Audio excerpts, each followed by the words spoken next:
Hello friends, நம்ம favourite சீரியல்லாம் அடுத்து என்ன சுவாரஸ்யமாக நடக்குதுன்னு பார்க்குறீங்க.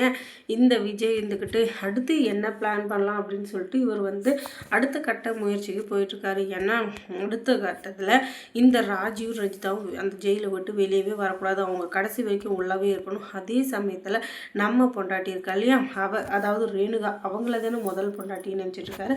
அதனால் பொண்டாட்டி நினச்சிட்டு இருக்கிறதுக்கு காரணமே அவள் சுடர்ன்றது தெரியாமல் அவர் நினச்சிட்ருக்காரு. அதுதான் உண்மையை தவிர அவரும் உண்மை தெரிஞ்சால் அவருடைய சுயரூபத்தை காட்ட தான் போகிறாரு.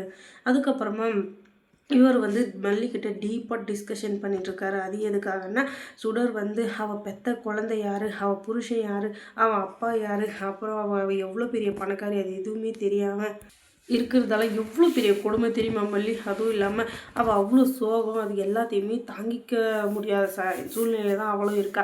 அவளுக்கு தான் யார் அப்படின்றது தெரிஞ்சால் அவள் இந்த மாதிரி இருப்பாளா அப்படின்னு சொல்லிட்டு கூட தெரியல.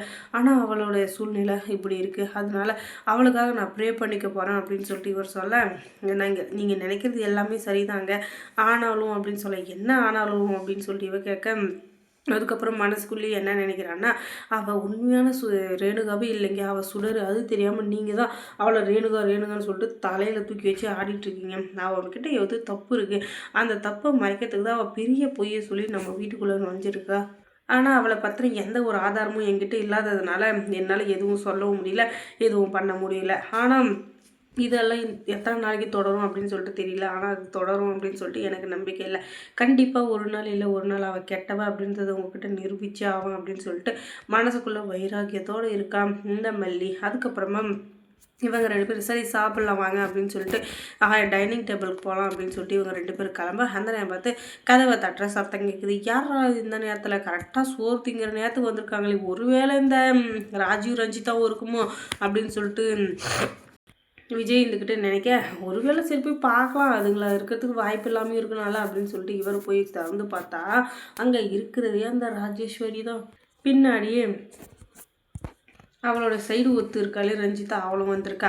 ஐயோ வாங்க வாங்க வாங்க, உங்களை தானே எதிர்பார்த்துட்டு இருந்தேன், என்னடா இது சாப்பிட்ற நேரம் ஆச்சு இன்னும் இதுங்க வரலையே அப்படின்னு சொல்லிட்டு நினச்சேன்.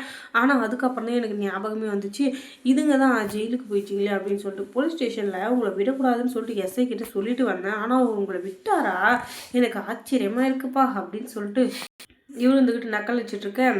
ஏய் விஜய், நீ ரொம்ப ஓவராக போகிறடா, நாங்களே காலையிலேருந்து நொந்து நூடுல்ஸாக இங்கே வந்திருக்கோம், எங்களை சும்மா டென்ஷன் பண்ணாத, அப்புறம் எங்களோட சுயரூபத்தை தான் நீ பார்ப்ப அப்படின்னு சொல்லிட்டு இவன் சொல்ல, என்ன சுயரூபம், ஏய் நீ எப்படிப்பட்ட ஆளுன்றது எனக்கு நல்லா தெரியும், ஆனால் இப்போ பண்ண பார்த்தியா ஒரு பர்ஃபார்மன்ஸு, என் பொண்டாட்டி மல்லியை உள்ளே தள்ளுறதுக்காக என்னென்ன பர்ஃபார்மன்ஸ் பண்ணீங்க, மல்லி கீழே தள்ளலாம், அதை இவ 2 கண்ணால் பார்த்தாலும், இவ 2 கண்ணை கடை வாங்கி பார்த்தாலும், என்னென்ன சீனப்பட்டீங்க, கடைசியில் பார்த்தீங்களா என்னாச்சுன்னு சொல்லிட்டு, அதுக்கு தான் சொல்கிறது, கொஞ்சமாச்சும் அடக்கி வாசிக்கணும் அப்படின்னு சொல்லிட்டு அதை விட்டுட்டு நான் தான் பெரிய ஆளுன்னு சொல்லிட்டு ஆடிட்டு இருந்தீங்களே, அதனால தான் இன்றைக்கி ஒரு நாள் போலீஸ் ஸ்டேஷனில் உங்கள் அனுபவம் எப்படி இருந்துச்சுன்னு எனக்கு தெரியல, ஆனால் இந்த நினைவில் வச்சுக்கிட்டு இனிமேலாச்சும் ஒழுங்காக இருக்க பாருங்கள், அதை விட்டுட்டு இனிமேலும் நான் தான் பெரிய பட்டக்கர் ஆடினீங்கன்னு வச்சுக்கோங்க, அதுக்கப்புறம் இந்த வீட்டில் நீங்கள் இருக்கவே முடியாது. அதோட முக்கியமான ஒரு கண்டிஷன் ஒன்று இருக்குது, அதை நான் உங்ககிட்ட சொல்லணுன்ட்டு இப்போ ஆசைப்பட்றேன்.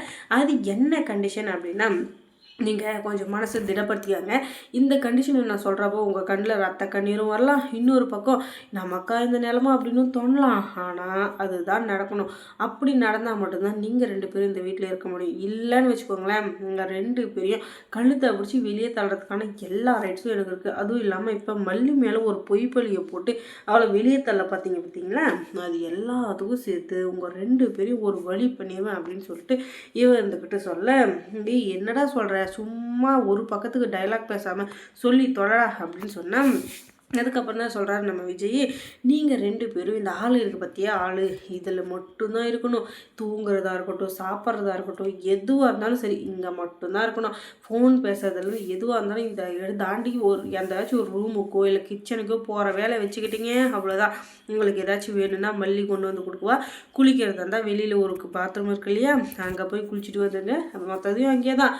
அதுக்கப்புறமா தூங்குறதுக்கு மட்டும்தான் இந்த ஹாலுக்கு வரணும், மற்றபடி எங்களை மிரட்டுறதோ உருட்டுறதோ எதனா பண்ணணும்னு நினச்சேன். அதுக்கப்புறம் போலீஸ் சொல்லியிருக்காங்கல்ல, ஏதாச்சும் ஒரு பிரச்சனை சொல்லுங்கள், நான் உடனே வரேன், இவங்க 2 பேரும் தூக்கி லாக்கப்பில் வச்சிட்றேன் அப்படின்னு சொல்லிட்டு ஃபோன் பண்ணுறதுக்கு எனக்கு ஒரு நிமிஷம் ஆகாது. அந்த ஃபோன் வந்த அடுத்த செகண்டே உங்களை தூக்கிட்டு போகிறதுக்கு போலீஸ் குடுன்னு ஓடி வந்துடுவாங்க.